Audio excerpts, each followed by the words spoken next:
पछतावा है क्या भैया? बता दो यार, साइड हो जाओ यार। इत्मीनान से मीडिया के सामने बयान दे रहा है, चेहरे पर मुस्कुराहट के साथ बड़े आराम से पुलिस के साथ जेल जा रहा है। इस शख्स ने पहले अपनी गर्लफ्रेंड का मर्डर किया, उसके पेट में चाकू घोंपा, लाश का रेप किया, फिर शराब पीते हुए गर्लफ्रेंड के फोन से उसकी प्राइवेट फोटोज शेयर की।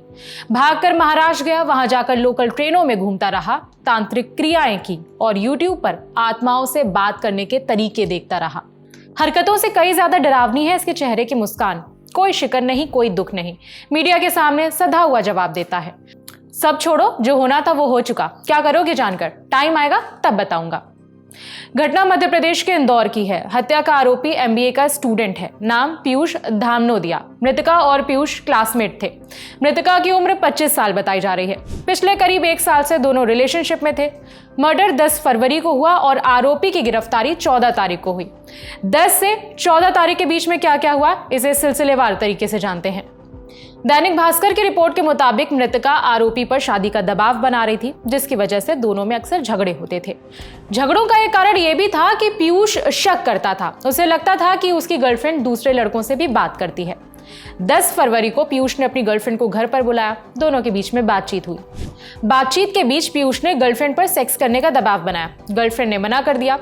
रिपोर्ट के मुताबिक पीयूष ने पहले से ही मेडिकल स्टोर से सेक्स पावर की दवाएं खरीद रखी थी। दवा लेने के बाद उसने लड़की के साथ जबरदस्ती सेक्सुअल रिलेशन बनाए। आरोपी के मन में पहले से ही क्लियर था कि उसे मर्डर करना है। संबंध बनाने के बाद उसने गर्लफ्रेंड के हाथ पैर बांधे, आवाज बाहर ना जाए इसीलिए मुंह में कपड़ा ठूंसा और गला कस दिया। जब लड़की बेहोश हो गई तो चाकू से उस पर वार किए। इसके बाद वो घर से बाहर निकला, शराब खरीदी और वापस घर को आया।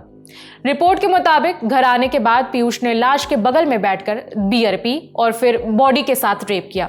ये सब हो जाने के बाद उसने मृतका के फोन से उसके प्राइवेट फोटोज और वीडियोस को अलग अलग व्हाट्सएप ग्रुप्स और नंबरों पर भेजा, कई सारे रिश्तेदारों के नंबर पर भी भेजा। ये उसने मृतका की छवि को धूमिल करने के लिए किया।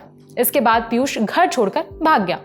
भागकर महाराष्ट्र के पनवेल पहुंचा, फिर अलग अलग लोकल ट्रेनों में घूमता रहा। मोबाइल में कुछ तांत्रिक क्रियाओं के बारे में भी सर्च किया। उसकी सर्च हिस्ट्री से यह भी पाया गया कि मरे हुए लोगों से संपर्क कैसे करते हैं। उसने फोन से यह भी जानने की कोशिश की कि वो अपनी गर्लफ्रेंड की आत्मा को कैसे बुला सकता है। एक तरफ पीयूष शव को निर्वस्त्र हालत में छोड़कर भाग चुका था और दूसरी तरफ पड़ोसियों ने उसके कमरे से बदबू आने की शिकायत पुलिस में कर दी थी। मृतका के पिता भी बेटी की मिसिंग कंप्लेंट लिखवा चुके थे।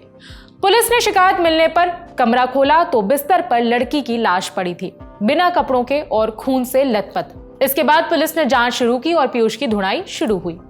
14 फरवरी को पुलिस ने उसे मुंबई के पास से गिरफ्तार कर लिया। आरोपी ने बताया कि उसे अपनी हरकत पर कोई पछतावा नहीं है। द्वारकापुरी के एसएचओ मनीष मिश्रा ने बताया कि आरोपी के पास से एक चिट्ठी भी मिली है। चिट्ठी में उसने हत्या की बात कबूली है। हमारे पास आने के, हमारी कस्टडी के पहले का लिखा हुआ एक लेटर जरूर बरामद हुआ है उसके पास, उसके पर्स में से। हत्या के बाद का ही है, क्योंकि हत्या का विवरण है उसमें उसने स्वीकार किया कि उसने अपनी जो गर्लफ्रेंड है उसकी हत्या कर दी है, ऐसा उसने उसमें लिखा है। कारण कुछ लिखा फिर उसने? आपस में मिसअंडरस्टैंडिंग और उस बात को लेकर विवाद होता था, ये बात उसने लिखी है उसमें। आज तक से जुड़े धर्मेंद्र कुमार ने मृतका के पिता से बात की, उन्होंने क्या कहा वो सुनिए।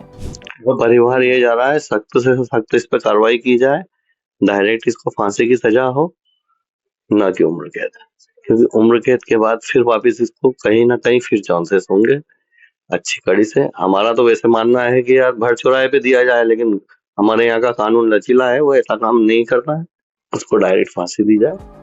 रिपोर्ट में यह भी सामने आया कि पीयूष मृतका का फोन लेकर भागा था और खुद ही उसे ऑपरेट कर रहा था। फिलहाल पीयूष पुलिस कस्टडी में है और आगे की जांच चल रही है। मामले से जुड़े अपडेट आएंगे तो आप तक पहुंचाएंगे। मेरा नाम है विभावरी। बाकी खबरों के लिए देखते रहिए दी ललन टॉप।